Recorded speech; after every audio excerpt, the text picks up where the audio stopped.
नमस्कार। बड़ी बहस मध्य प्रदेश में आप सभी का बहुत बहुत स्वागत है। मैं हूं आपके साथ सौरभ त्रिपाठी। इंदौर के राजा रघुवंशी मर्डर केस में हर बीतते वक्त के साथ नए खुलासे हो रहे। मेघालय पुलिस का दावा है कि सोनम ने ही राजा की हत्या का षड्यंत्र रचा और अपने प्रेमी राज कुशवाहा के साथ मिलकर पूरे घटना को अंजाम दिया। इस पूरी कहानी में एक लव ट्रायंगल के साथ साजिश को अंजाम देने के लिए लोकेशन का भी ट्रायंगल सामने आ रहा है। कैसे इंदौर के ट्रांसपोर्ट कारोबारी राजा रघुवंशी से शादी के बाद हनीमून के लिए जानबूझकर सोनम ने पूर्वोत्तर का सदूपुर का इलाका चुना, फिर घटना को अंजाम देने के बाद गाजीपुर पहुंच गई और किसी को पता भी नहीं चला। अब तक की जांच में खुलासा हुआ है कि सोनम जिस शख्स को प्यार करती थी उसका नाम राज कुशवाहा है और वो उससे 5 साल छोटा है। शादी से पहले से वो उसके साथ रिलेशनशिप में थी और सोनम की अगर बात करें, उसने मिलकर हत्या की साजिश रची। नवविवाहिता सोनम ने ही मेघालय को हनीमून के लिए चुना था और टिकट बुक कराई थी। इधर राजा रघुवंशी की मां उमा रघुवंशी का कहना है कि मेरा बेटा सोनम के कहने पर ही उसके साथ मेघालय घूमने गया था। वो इतना जल्दीबाजी और इतने जल्दी हनीमून पर नहीं जाना चाहता था और उनकी बेटी ने बताया था कि सोनम ने मेघालय की यात्रा का टिकट बुक करा लिया है। उन्होंने कहा है कि उनकी बेटी ने मुझे ये भी बताया था कि सोनम ने मेघालय से दोनों की वापसी का टिकट बुक नहीं कराया है। मेघालय पुलिस के इस खुलासे के बाद राजा रघुवंशी के परिवार के पैरों तले जमीन खिसक गई। जब सोनम के पिता ने अपनी बेटी को बेगुनाह बताते हुए हत्याकांड की सीबीआई जांच की मांग की है, राजा रघुवंशी की पत्नी सोनम ने उत्तर प्रदेश की गाजीपुर आकर पुलिस के सामने आत्मसमर्पण करके इसके बाद उसे गिरफ्तार कर लिया गया है। इसके बाद मेघालय पुलिस सोनम को शिलांग लेकर रवाना हो गई है। पुलिस ने मामले में अब तक 5 लोगों को गिरफ्तार किया है। सोनम के अलावा पहला शख्स आकाश राजपूत उत्तर प्रदेश की ललितपुर से है, दूसरा विशाल सिंह चौहान, तीसरा राज सिंह कुशवाहा मध्य प्रदेश के इंदौर से है। वहीं मध्य प्रदेश के बिना से आनंद कुर्मी को भी गिरफ्तार किया गया है। आज इसी मुद्दे पर विस्तार से बात होगी। चर्चा के लिए कुछ मेहमान जुड़ेंगे, लेकिन उससे पहले सुनिए कि आखिर राजा रघुवंशी के पिता और भाई का क्या कुछ कहना है।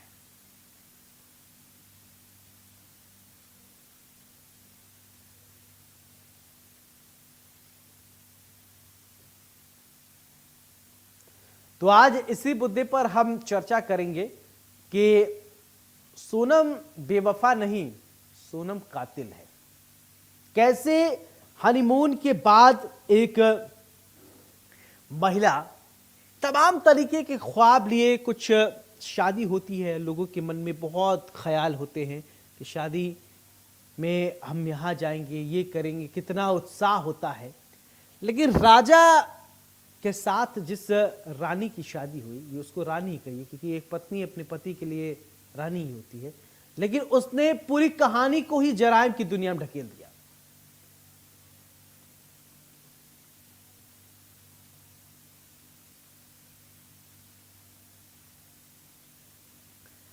तो सोनम सहित 4 लोगों पर शिकंजा अभी कसा जा रहा है। 2 जून को मिला था राजा रघुवंशी का शव मिलने के बाद सोनम की तलाश की जा रही थी कि आखिरकार सोनम कहां गई। सोचिए, ये तस्वीर आप देखिए, सोनम किस तरीके से साज सज्जा के साथ थी। अब मिली तो इसके बाद सब कहानी ही पलट गई, स्क्रिप्ट ही पलट गई। हमारे साथ 2 खास मेहमान जुड़ रहे हैं। सबसे पहले परिचय, फिर इसके बाद चर्चा की शुरुआत करते हैं। जितेंद्र यादव जी हैं, समाज सेवी हैं, बहुत बहुत स्वागत है जितेंद्र जी।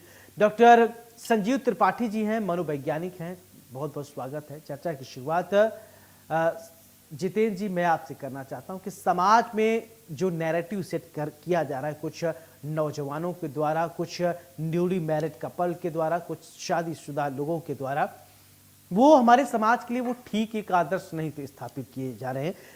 चाहे वो उत्तर प्रदेश के मेरठ की कहानी हो, सौरभ हत्याकांड, चाहे ये राजा रघुवंशी की हत्या हुई और शादी के बाद हनीमून के लिए मेघालय जाते हैं। मेघालय में अब आरोप है कि पत्नी ने हत्या कर अपने बॉयफ्रेंड के साथ मिलकर हत्या की वारदात को अंजाम दिया। गिरफ्तारी कहां से होती है? मेघालय जाते हैं मध्य प्रदेश की लड़की, गिरफ्तारी होती है उत्तर प्रदेश के गाजीपुर से। सबसे पहले प्रतिक्रिया दीजिए जितेंद्र यादव जी, क्या कहेंगे आप? हमारा समाज किस तरफ बढ़ रहा है?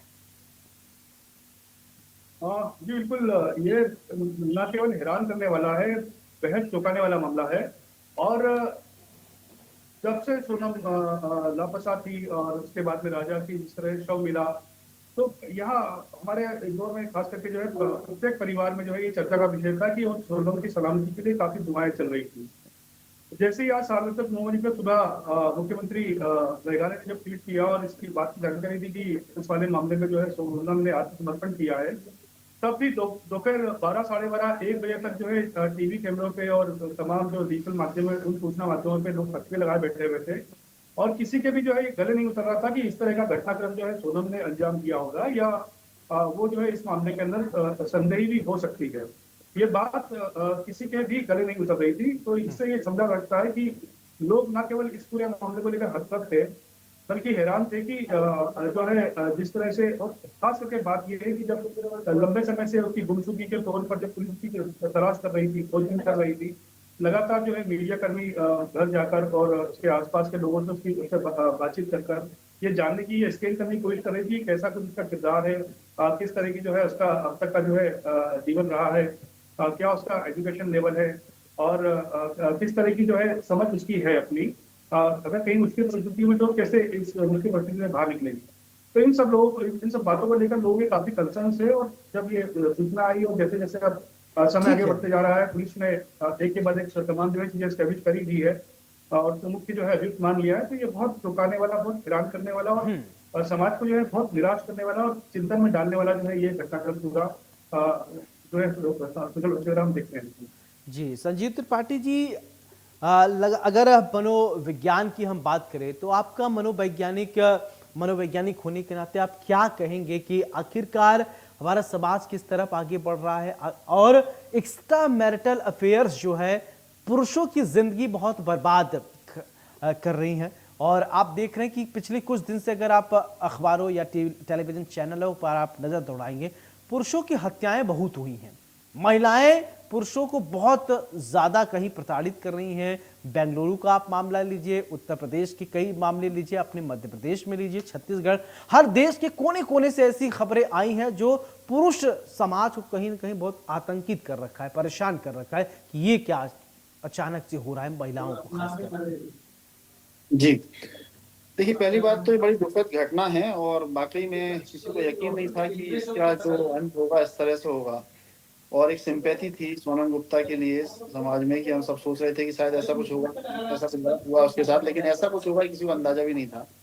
अब एज ए मनोवैज्ञानिक, एज ए क्लिनिकल साइकोलॉजिस्ट, हम चीजों को मेंटल हेल्थ के पैरामीटर से देखते हैं। तो समाज में जब कोई इस तरह की घटनाएं होती हैं तो उसके कुछ मनोवैज्ञानिक पहलू भी होते हैं। तो ये मनोवैज्ञानिक पहलू, अब जैसे आपने बोला कि ये पुरुषों के साथ ज्यादा हो रहा है, तो ऐसा तो नहीं है। अभी रिपोर्ट होने लगी है इस तरह की चीजें और अब ज्यादा बड़ी है तो मैं मान रहा हूँ, लेकिन महिलाओं के साथ नहीं होता, ऐसा नहीं है। महिला या पुरुष दोनों के साथ कुछ मनोवैज्ञानिक समस्याएं होती हैं। उन मनोवैज्ञानिक समस्याओं की वजह से कई बार लोग इस तरह के कामों में अंजाम दे देते हैं। तो इसमें कुछ ऐसे मानसिक बीमारियां भी हैं जिसमें लोग या तो आत्महत्या कर लेते हैं या किसी दूसरे की हत्या कर देते हैं। उसमें एक एंटी सोशल पर्सनालिटी डिसऑर्डर बहुत कॉमन होता है। और एंटी पर्सनालिटी डिसऑर्डर वाले लोग जो हैं वो शुरू से ही उनमें वो ट्रेड्स आपको दिखेंगे, थोड़े रिवेलियस होंगे, घर वालों के साथ उनमें एडजस्टमेंट इश्यूज होंगे, उनकी बिहेवियर इश्यूज बहुत सारे होंगे। और इस तरह के लोग समाज की धारणाओं को, उनके समाज के कायदे होते हैं उनको बहुत ज्यादा मानते नहीं है, अपनी शर्तों पे जीते हैं।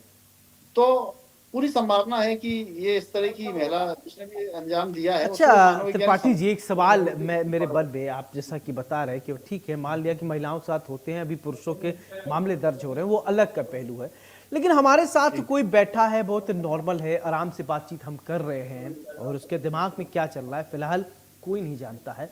और अचानक से उसका भाव भंगिमा ही बदल जाए। आप कर रहे हैं, देखिए महिला खुद टिकट करवाती है कि हम मेघालय जाएंगे और वहां पर हम रहेंगे, और सेम कंडीशन उत्तर प्रदेश के सौरभ के साथ भी ऐसा हुआ था। विदेश में पति कमाता था, वेल सेटल्ड था, लेकिन एक छपरी टाइप के लड़के से प्यार हो जाता है, उसके चक्कर में उसको काट कर ड्रम में भर देती है और अभी जेल में वो पड़ी हुई है। सेम ऐसा यहाँ भी हुआ है। तो महिला लेकर जाती है, अब उसकी जब गिरफ्तारी हुआ तो उसके बाद उसकी मानसिक स्थिति ठीक लग नहीं रही, वो बदहवास है अब। लेकिन वो उसके पिता ये कह रहे हैं कि बेटी ने हत्या नहीं किया, वो खुद कह रही मैंने हत्या नहीं किया। फिर अब आप कैसे काउंसलिंग करेंगे? देखिए, अभी तो जब तक पूरे सारी चीजें सामने नहीं आ जाती हैं तब तक हम किसी भी तरह का निर्णय पर पहुंच जाए, ये गलत होगा। मैं ये मानता हूं कि ये घटना हुई है और इस तरह की घटना होती है और इस बात की पूरी संभावना है कि उस महिला ने ये घटना की हो, और ये एक मनोवैज्ञानिक कारण उसके क्या हो सकते हैं, मैं उसी बात पर प्रकाश डालने की कोशिश कर रहा हूँ। तो पुरुषों और महिलाओं में दोनों में कॉमन होती है, बहुत सारी मानसिक समस्याएं होती हैं जिसमें स्त्री या पुरुष कोई भी इस घटना को अंजाम दे सकता है, जिसमें एक पैरानॉइड डिसऑर्डर होता है। आप देखते हैं, अखबारों में भी पढ़ते हैं, आज दिन हम ये खबर सुनते हैं कि पति ने पत्नी को चैत्र संख्या में उसकी हत्या कर दी, या पत्नी ने पति को किसी तरह के शंका में आकर या चैत्र संख्या में आकर कि उसके किसी अदर दूसरी महिला के साथ संबंध है, उसकी वजह से या तो खुद आत्महत्या कर ली या पति की हत्या कर दी। तो इस तरह के कुछ डिल्यूजन होते हैं, इसको बोलते हैं डिल्यूजनल डिसऑर्डर। तो कुछ हत्याएं तो उसमें होती हैं जो मैं आपको बता रहा हूँ। ये वाला जो केस है ये साइकोलॉजिकल डिसऑर्डर का कम पर्सनालिटी डिसऑर्डर का ज्यादा लग रहा है। तो बहुत तरह के पर्सनालिटी डिसऑर्डर होते हैं, बॉर्डर लाइन पर्सनालिटी डिसऑर्डर होते हैं, नार्सिसिस्ट पर्सनालिटी डिसऑर्डर है, ऐसी एक एंटी सोशल पर्सनालिटी डिसऑर्डर है जिसमें इस तरह की क्रिमिनल मेंटलिटी होती है और वो किसी तरह की क्रिमिनल एक्टिविटी को अंजाम दे सकते हैं। उनमें गिल्ट फीलिंग नहीं होती है, वो इतना भी गलत करेंगे तो इतनी भी गिल्ट नहीं होती है। तो इस तरह की पर्सनालिटी होती है। तो वो ट्रेड्स आपको देखने को मिलेंगे अगर आप उसकी हिस्ट्री में जाएंगे। अभी हो सकता है कि उसकी हिस्ट्री हमारे सामने निकल के आए और हमको पता चले कि उसने बहुत सारी ऐसे काम पहले भी किए हैं, उससे परिवार परेशान रहा है, उसके दोस्त परेशान रहे हैं, या उसके और भी बहुत सारे लोगों के साथ उसके अफेयर्स रहे हैं। ये सारी चीजें निकल के हमारे सामने आएंगी। तो ये तो अभी हम कुछ भी नहीं कह सकते कि उसका एक मनोवैज्ञानिक पूरा परीक्षण होना चाहिए। उस मनोवैज्ञानिक कुछ साइकोलॉजिकल टेस्ट होते हैं जिसके द्वारा हम ये पता कर सकते हैं कि सामने वाला किस तरह की मानसिक समस्या से गुजर रहा है। तो ऐसे लोगों को एक मानसिक इलाज की जरूरत है, पर वो बहुत पहले अगर वो मानसिक इलाज की जरूरत है। अभी मेडिकल टेस्ट भी कराया जाएगा, वहां से भी कई चीजें निकल कर आएंगी। जितेंद्र यादव जी, मेरा सवाल एक आपसे, देखिए सामाजिक ताना बाना बना रहे, और वैसे भी कहा जाता है कि पति पत्नी का संबंध जो है 7 जन्मों को होता है हिंदू रीति रिवाज के अनुसार, लेकिन आजकल कुछ ऐसी घटनाएं सामने आ रही हैं, कहीं पत्नी से पति का अनबन हो जा रहा है, कहीं पति पत्नी से नाराज हो रहा है, कोई पत्नी पति से नाराज हो जा रहा है। ओवरऑल समाज में एक गलत मैसेज कन्वे हो रहा है। तो समाज को कैसे, समाज का जो ताना बाना है उसको कैसे बैलेंस रखा जाए, इसको लेकर कुछ अगर आपका सुझाव हो तो बताइए। देखिए, सबसे पहली बात तो यही है कि कोई भी रिलेशन जो है वो काफी मेच्योरिटी जो है चाहता है, काफी परिपक्वता चाहता है। तो रिलेशन का मतलब ये होता है कि जो है संयोजन हो, जिससे जो है दोनों साथ मिलकर जो है आगे चलें, और किसी प्रकार की कोई खटास आती है या कोई समस्या होती है, कोई तकलीफ होती है, तो उसको मिलकर जो है सॉल्व करें। इसमें एक बहुत महत्वपूर्ण पहलू यह है कि सोनम रघुवंशी वाले केस में खास करके जितना हम दोषी सोनम को मान रहे हैं या आरोपी सोनम को मान रहे हैं, या संदेह के तौर पे ये भी कह रहे हैं कि सोनम रघुवंशी ने जो है इस कृत्य को अंजाम दिया है। अगर हम पूरी परिस्थिति को समझते हैं, देखते हैं, उसको मनोविज्ञान के तौर पर जो है समझने की कोशिश करते हैं कि आखिर निर्णय क्यों लिया होगा, क्या कुछ इस तरह के जो है हालात बने होंगे, क्या परिस्थितियां बनी होंगी, क्या वजह रही होगी जो इस जगह तक इनको पहुंचना पड़ा। तो इसमें एक से जो है ज्यादा आरोपी है, और ये अब तक जो सामने आया है ये एक बंच ऑफ पीपल है। प्रेम प्रसंग इसमें एक एंगल है जिससे मोटिवेट हुए, और इसमें सोनम की कितनी कंसर्न थी, वो कितनी इस बात को लेकर रजामंद थी, और जो क्या है उसने जैसे कि उसको साजिशकर्ता के तौर पर जो है पुलिस ने स्टार्टिंग में आइडेंटिफाई किया है, और जब हम बात कर रहे हैं तो थोड़ी देर पहले उसको कस्टडी में भी पुलिस ने ले लिया है। मतलब ये साफ है कि उसको जो है पुलिस साजिशकर्ता मान रही है। अभी पुलिस के लिए भी बहुत सारा इसमें काम बाकी है, इनकी ब्रेन मेकिंग होनी है, एनालिसिस होना है। और सबसे महत्वपूर्ण बात ये कि क्योंकि इसमें अपराध के तौर पर अपराध को स्टैब्लिश करना और जो है सही नतीजों तक, सही चीजों तक पहुंचना पुलिस के लिए एक बड़ी चुनौती है। तो फिलहाल जो है बहुत, मुझे लगता है कि हम बहुत अर्लियर स्टेज में जो है ये बात करना है कि उसने ऐसा किया है या नहीं किया है, और किया है तो क्यों किया है। जैसे प्रेस कॉन्फ्रेंस में भी जो है हमने देखा कि बहुत स्पष्ट तौर पर पुलिस के जो है बहुत सटीक उत्तर नहीं थे, केवल इशारा भर था। कि ऐसे ऐसे हुआ है। उसके उसका पीछे एक बड़ा कारण ये भी था कि जो आरोपियों की गिरफ्तारी हुई वो काफी डिस्टेंस पे थे। अभी जब पुलिस ने प्रेस कॉन्फ्रेंस की तब तक सारे आरोपी जो है खास करके सिलान पुलिस की गिरफ्त में नहीं पहुंच पाए थे। उनसे पूछताछ होना बाकी है। तो ये जो भी जो बारीकियां जो जानकारी हमारे सामने अभी आ रही है, ये डेफिनेटली जो है ये प्रारंभिक जानकारियां हैं। पुलिस का जो है इसमें बहुत हद तक जो है कयास भी है, अटकलें भी हैं। और जब तक अब इनके जो है आगे बयान नहीं हो जाते हैं, चीजें थोड़ी स्टेब्लिश नहीं हो जाती है, पुलिस को स्टेब्लिश नहीं कर लेती है, तब तक जो है ये समझना और ये जानने का प्रयास करना कि उन्होंने आखिर ऐसा क्यों किया है, मेरे ख्याल में ये भी जल्दबाजी है। थोड़ा जो है इसको वक्त लगेगा समझने के लिए। रही बात सामाजिक ताने बाने की, और जो है एक जो एक आदत जो है आचरण होना चाहिए पति पत्नी के लिए, तो ये तो एक ठीक जैसे है। जैसे आधुनिकीकरण बढ़ रहा है और परिवार जो है न्यूक्लियर एकांत वाले वाले जो है माहौल में जो है लोग जा रहे हैं, इस माहौल में जाना पसंद कर रहे हैं, तो उन सब वजह से जो है कई सारी गलतियां हाँ। जो है जन्म लेती है और उन्हीं के वनिष्ठ जो है इस तरह की घटनाएं हो जाती हैं। अब देखिए, सोनम के माता पिता का बिल्कुल भी जो है ये मानना नहीं है कि उनकी बिटिया ऐसा कर सकती है। हमारी उनके पड़ोसियों से भी बात हुई, उनके पड़ोसियों का भी जो है मानना नहीं है कि वो जो है लड़की इस तरह से कर सकती है। क्योंकि ये है कि जब वो सामाजिक रूप से जो है लोगों के बीच में रह रही थी, तो ऐसी कोई प्रवृत्ति उसमें आपराधिक प्रवृत्ति होगी या इतना गंभीर अपराध, इतना जघन्य अपराध जो है वो कर देगी, ऐसा जो है कहीं कोई संकेत, ऐसा कोई आभास जो है साफ तौर पर नजर नहीं आता था। बिल्कुल।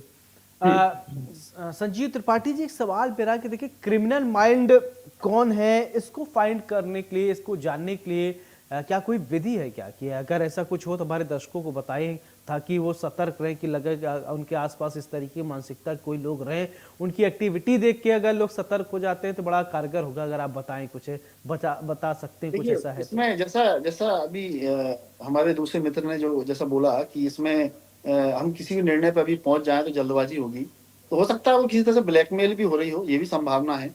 और जब भी आपको लगता है कि रिलेशनशिप में या कहीं भी आप किसी उसमें टॉक्सिसिटी देख रहे हैं, अगर टॉक्सिसिटी है रिलेशनशिप में, चीजें बहुत स्मूथली नहीं चल रही हैं, या जिन जो आपके दोस्त हैं उनके साथ बहुत प्रॉब्लम्स हैं, इमोशनल इश्यूज हैं उनके साथ में, उनके बहुत जल्दी मूड स्विंग्स होते हैं, बहुत जल्दी एग्रेसिव हो जाते हैं, नेगेटिव हो जाते हैं, तो ये एक अलार्मिंग साइन होते हैं जिससे आप समझ सकते हैं कि उस सामने वाले व्यक्ति को शायद कुछ एक मनोवैज्ञानिक सहायता की आवश्यकता है। और इस तरह से अगर हम उसको पहले से पहचान लें तो हम ऐसे लोगों से या तो दूर रहेंगे, और या हमारे बहुत खास हैं तो हम उनको एक मनोवैज्ञानिक चिकित्सा या मनोवैज्ञानिक सलाह के द्वारा हम उसको इन चीजों से बाहर ला सकते हैं।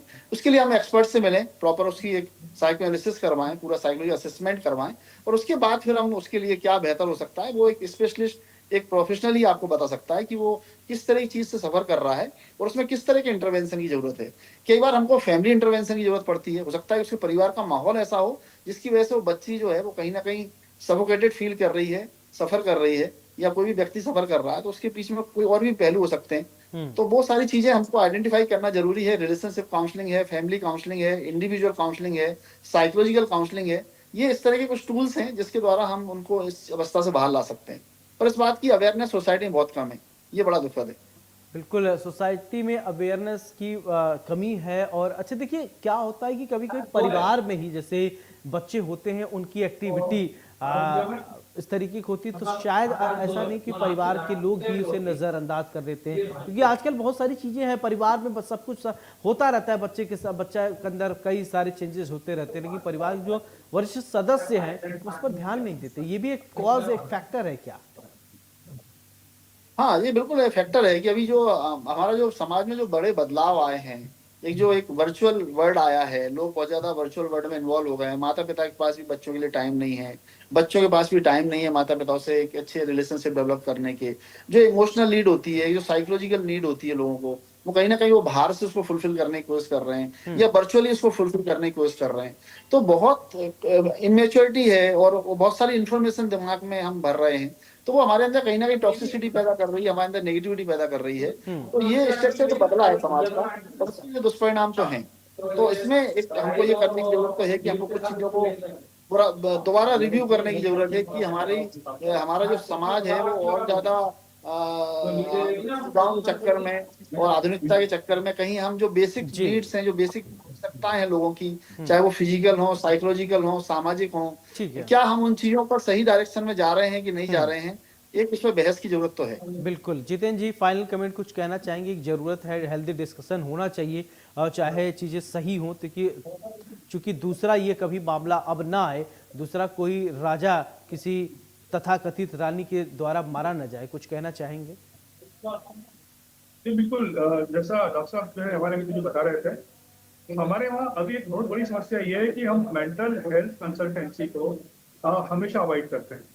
और जनरली इन जनरल भी हम जो है बिहेवियर पैटर्न क्या होता है, क्यों जो है किसी का स्वभाव जो है अचानक उग्र हो रहा है, क्या ऐसी कोई मानसिक समस्या है, हम हमेशा हालात परिस्थितियों ठीक है।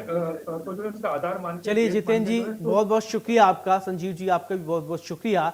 अब बड़ी बहस पे हमने चर्चा की है। सोनम की फिलहाल गिरफ्तारी हो गई है, अब शिलोंग ले जाया जाएगा। मेघालय की पुलिस सोनम से पूछेगी कि वास्तव में सोनम को क्या जो आरोप लगाया जा रहा है, क्या उसका अपहरण हुआ था या सोनम ने ही साजिश रची अपने पति को मौत की घाट उतारने के लिए। कई एंगल्स हैं, इसको लेकर बहुत जल्दी किसी निष्कर्ष पर निकलना या कह देना ठीक नहीं होगा। थोड़ा इंतजार आपको हमें जरूर करना पड़ेगा, क्योंकि पुलिस अभी जांच कर रही है। बड़ी बहस में मेरे साथ फिलहाल इतना ही। नमस्कार।